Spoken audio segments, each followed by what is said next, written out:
నమస్తే అండి. ఇదిగోండి ఈరోజు ఈ అరటికాయలు చూపిద్దామని మీకు మీ ముందరకు వచ్చాను నేను. ఇది చూసారండి, అరటి పువ్వు నుంచి ఇది పుట్టుకొచ్చింది.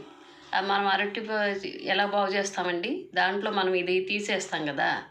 ఇదిగోండి చూసారా, ఈ విధంగా ఉంది.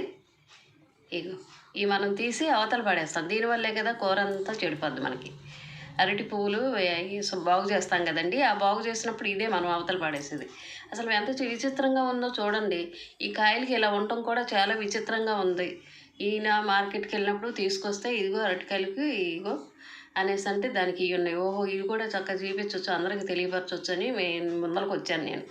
అసలు చూడండి ఎంత విచిత్రంగా ఉందో. ఇవి ఎలా ఉన్నాయండి, ఇవి ఎలా ఉన్నాయో చూడండి. అసలు మనం బాగు చేస్తాం కదా, దాంట్లో తీసి అవతల పాడేసేది ఇది. చూసారా ఎంత విచిత్రంగా ఉందో. చూడండి అరటి పువ్వు నుంచి ఇగోండి అసలు ఇది ఇలా ఉండిపోయింది చూడండి. ఇగోండి అరటికాయ, అరటి చెట్టు, అరటి పువ్వు, అరటి కాయ ఈ రకంగా వచ్చింది.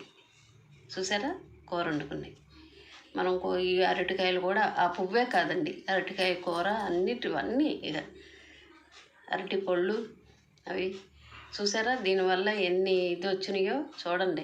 అరటి పువ్వుకి నాకు చాలా విచిత్రం వేసింది. ఓహో, ఇది మనం అవతల పడేస్తాం కదా, ఇలాగే ఉండిపోయినాయా అనేసి. దీనివల్లే మన కూర అంతా చెడిపోద్ది. చూసారు కదండి. ఇది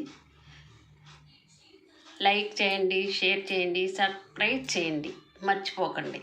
ఓకే.